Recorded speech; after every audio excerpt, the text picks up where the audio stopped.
فيلمنا بيبدأ مع شخص اسمه جيسون قاعد بيلعب على الجيتار وبيغني وبيصور نفسه عشان هو عامل قناة على اليوتيوب. بعد ما بيخلص عزف بيكلم المتابعين وبيقول لهم ان هو هيتنقل مدرسة جديدة، مدرسة راهبات، وان هناك الدنيا متشددة جدا وان هو مخنوق قوي انه رايح المدرسة دي. تاني يوم الصبح بيبقى واقف جيسون مع اخته جوي اللي هي معاه في نفس المدرسة، وبتكون جوي دي مخنوقة قوي عشان في واحدة اسمها سارة هتقعد معاها في نفس الأوضة وهي مش بتحبها. لكن طبعا جيسون كان عينه من سارة فمبسوط بكده جدا. يدخل يقف معاهم ابوهم اللي بيقول له بلاش تاخد الجيتار معاك، لكن هو بيقول له لا ما ينفعش اروح من غير الجيتار. بعدها بتدخل الراهبة مديرة المدرسة وبتتكلم معاهم، وبالمناسبة اسمها ريبيكا. بعدها بتروح الراهبة دي تقابل الراهبة التانية اللي اسمها صوفيا اللي هي بطلة الفيلم بتاعنا النهاردة، وبتقعد تتكلم معاها شوية وبتقول لها خفي من الروج اللي انت حطاه ده شوية عشان الشباب هنا مش مستحمل. بعدها بتاخدها في جولة في المدرسة. اثناء ما بيعملوا الجولة بتقابل جيسون وبيتكلموا مع بعض شوية وبتبص له نظرات غريبة. بعدها بتاخدها وبتوديها الأوضة بتاعتها وبيتكلموا مع بعض شوية وبتسيبها وتمشي، وهي لوحدها صوفيا بتطلع لبسها من الشنطة. بنروح لجيسون اللي بيبقى في اوضته مع اصحابه، بيبقوا قاعدين بيكلموا عن سارة وقد ايه نفسهم يدخلوا في علاقة معاها. طبعا جيسون مش بيبقى مركز معاهم خالص ومركز في القناة بتاعته على اليوتيوب وبيرد على التعليقات بتاع المتابعين بتوعه. نرجع تاني لصوفيا وهي في اوضتها اللي بتكون قاعدة بتتابع جيسون من خلال القناة بتاعته على اليوتيوب. بعدها بتطلع من اوضتها بتلاقي جيسون قاعد بيعزف وبيغني، بتقعد تتفرج عليه وهو بيعزف ويغني. بعدها بتروح له وبتاخد منه الجيتار وبتحاول تعزف معاه وتتكلم معاه شوية وتقول له لو عاوزت تتكلم مع اي حد انا موجود. بعدها بيكونوا في الفصل وبتكون سارة قاعدة ورا جيسون وبيقعدوا يتكلموا مع بعض شوية وبيبان انهم مستلطفين بعض جدا. بتدخل الاخت صوفيا اللي بتشوف المنظر ده وبتبقى متضايقة جدا عشان هي بتحب جيسون وبتبقى متضايقة من سارة جدا. تاخد منها القلم الروج وبتقول لها ما ينفعش تستخدمي قلم روج في المدرسة. بعد الحصة ما بتخلص بنلاقي جوي اخت جيسون قاعدة معاه وبتتكلم معاه عن الاخت صوفيا وبتقول له انها غريبة جدا وانا مستغرباها وحاسة ان فيها حاجة مش مظبوطة. طبعا جيسون ما بيبقاش مهتم عشان بيبص في تليفونه عشان سارة كانت بعتاله مسج. بعدها بيكون جيسون ماشي في المدرسة بيقابل الاخت صوفيا اللي بيقعدوا يتكلموا مع بعض شوية عن سارة وبتفهم ان هو مش مرتبط بحد. طبعا بتنبسط جدا. بعدها بتروح البيت وبتكون قاعدة بتسمع جيسون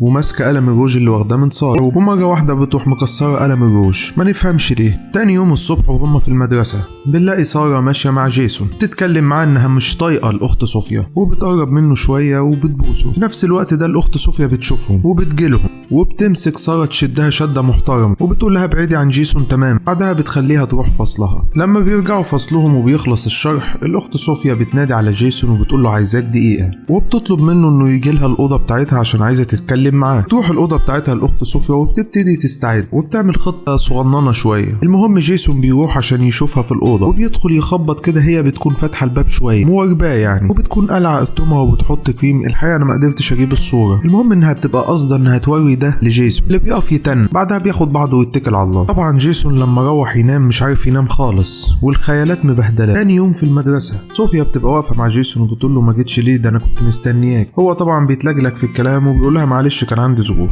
وبيبان ان ده اخر يوم في الاسبوع وكل الطلاب هيرجعوا تاني اجازه، وصوفيا بتبقى واقفه من بعيد شايفه جيسون واقف مع ساره. طبعا بيتحرق دمها. بتيجي ريبيكا تقف مع صوفيا ويتكلموا مع بعض شويه، لكن صوفيا بيبقى دماغها في جيسون. تخترع لها حوار كده وبتقول لها عمتي عيان عايزه اروح اشوفها. المهم انها بتخلع من المدرسه. بنروح لجيسون وهو قاعد في بيته مع اهله اللي بيكون ابوه رافض تماما موضوع المزيكا ده تماما. بيبقى جيسون عايز ياخد اجازه عشان يفضى شويه للمزيكا، لكن ابوه بيرفض طبعا وبيتضايقوا من بعض شويه. جيسون بياخد بعضه وبيخرج بره ويقعد يعزف شويه مع نفسه. طبعا صوفيا بتكون واقفه بره البيت وبتتسلل جوه البيت وبتبقى واقفه من بعيد تتفرج عليه وهو بيعزف. رجلها بتخبط في حاجه كده فبتعمل صوت، فبيطلع جيسون عشان يشوف ايه الصوت ده جاي منين. تاخد بعضها وتمشي وتركب عربيتها بسرعه، تطلع ازازه ويسكي كده وتضرب لها كاس. بعد كده بيجي المشهد على صوفيا وهي في المدرسه وهي ماشيه بالليل في اوض البنات وبتدخل اوضه ساره وبتحط لها سجاره مخدرات في الكتاب بتاعها. وهي خارجه ريبيكا بتشوفها. طبعا صوفيا بتطلع منها بشياكه وبتقول لها كنت بطمن على البنات. في نفس الوقت جوي بتبقى مراقباهم. تاني يوم الصبح وهم في الحصه صوفيا بتقول لهم طلعوا الكتب بتاعتكم، وبتبقى واقفه قدام ساره اللي بتفتح كتابها بتلاقي سجاره المخدرات. طبعا صوفيا بتقول للمديره بتاعتها. بتفضل ساره تعيط بتقول لهم لو سمحت ما تقولوش لاهلها، لكن هم بيستدعوا اهلها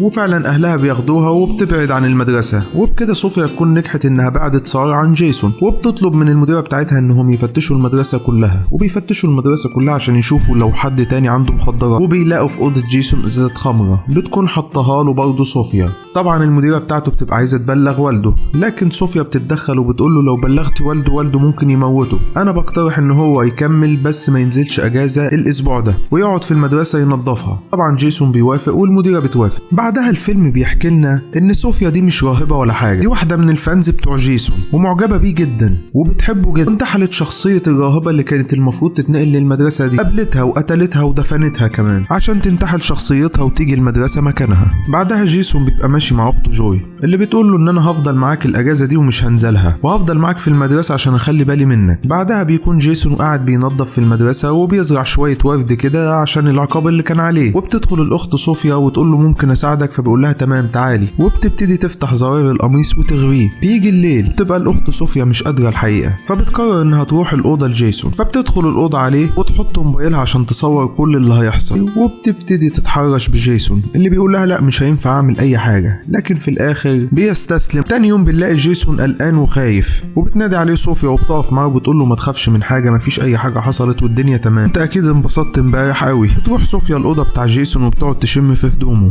وبتدخل اخته جوي مره واحده. طبعا صوفيا بتشدها وبتقول لها ما تجيش اوض الولاد تاني. تطلع جوي وبتقابل جيسون وتحذره جدا من صوفيا، وبتقول له دي غريبه جدا وعليها افعال غريبه وانا مش مرتاحه لها. المهم ان صوفيا بتقرر انها تتخلص من جوي زي ما اتخلصت قبل كده من ساره، وبتجيب لها ورق الامتحان بتاعها وبيبان ان درجاتها مش حلوه خالص، وبتقول لها لو عايزه تمتحني تاني تعالي لي بعد المدرسه. فعلا جوي بتروح لها وبتلاقيها سايبه على المكتب ورق الاجابات، فبتدخل عليها صوفيا مره واحده وبتقول لها انت غشاشه، وبتاخدها للمديره وتعمل لها البوليكه التمام. جوي بتقعد مع المديره وبتقول لها حاسه ان صوفيا دي مش تمام ومش مظبوطه، دي كمان مش بتصلي معانا في الفصل. طبعا ريبيكا بتقول لها الصلاه دي في القلب. بعدها بنلاقي جيسون داخل يعترف بالذنوب اللي عملها، بنلاقي صوفيا مكان اب الاعتراف وبتدخل عليه. بعدها بيجي الاسقف وبيقابل الاخت ريبيكا وبيقعد يتكلم معاها عن صوفيا وقد ايه دمها خفيف. طبعا ريبيكا بتستغرب تماما عشان صوفيا دايما بتعاملهم بخشونه وبتعاملهم بشكل قوي وانها ما بتهزرش ولا بتضحك مع حد. صوفيا بتشوف المشهد ده من بعيد فبتقرر انها تهرب بسرعه قبل ما الاسقف يشوفها عشان مش هي. ريبيكا بتلحقها وهي بتركب عربيتها، لكن صوفيا بتقول لها عمتي ماتت ولازم امشي دلوقتي حالا. طبعا ريبيكا بتسيبها تمشي وبيبقى الفار بيلعب في عبها. يرجع لجيسون وهو قاعد على العشاء مع اهله وبيتكلم معاهم في موضوع المزيكا تاني، وابوه بيرفض وبيتعصب عليه. بيخرج جيسون من البيت وهو مخنوق. طبعا صوفيا واقفه بره البيت بتراقبه، وبيروح جيسون لملهى ليلي كده يسهر، وبيقابل ساره هناك وبياخدها ويدخلوا اوضه جوه الملهى دي عشان يعملوا واحد زبادي مع بعض، لكن بيفتكر صوفيا وبيخرج ويسيبها، بس بيخرجوا معاه ازازه البيره. الشرطه وهي معديه بتشوف ازازه البيره معاه فبيطلبوا منه بطاقته وبياخدوه، لكن صوفيا بتلحقه في اخر لحظه وبتقول لهم معلش ده عنده مشكله في عقله وانا هعالجه، وطبعا صوفيا بتاخده معاها. المهم بيروحوا البيت. جيسون بيحاول يبعدها وبيبقى رافض العلاقه، لكن هي بتتعصب عليه وبتقول له انت ما بتحبنيش زي ما بحبك. طبعا جيسون بيسيبها ويمشي وهي بتفضل تخبط في الحاجات وتكسر وترمي شمال ويمين. بيطلع جيسون وبيفضل قاعد في الشارع لحد ما ابوه بيجيله وبيقعدوا يتكلموا مع بعض شويه، وابوه بيقول له انا ما عنديش مانع انك تاخد اجازه سنه كامله تركز في موضوع المزيكا. طبعا جيسون بيفرح. بعدها جيسون بيروح المدرسه وبيدخل الاوضه بتاعته في المدرسه، لكن بيلاقي صوفيا نايمه على السرير بتاعه وواخده برشام منوم كتير. بيفهم انها انتحرت. بيقعد جيسون يفوق فيها، لكن بيبان انها بتمثل عليه وبتصحى وبتقول له انا عارفه انك بتحبني وما تقدرش تبعد عني.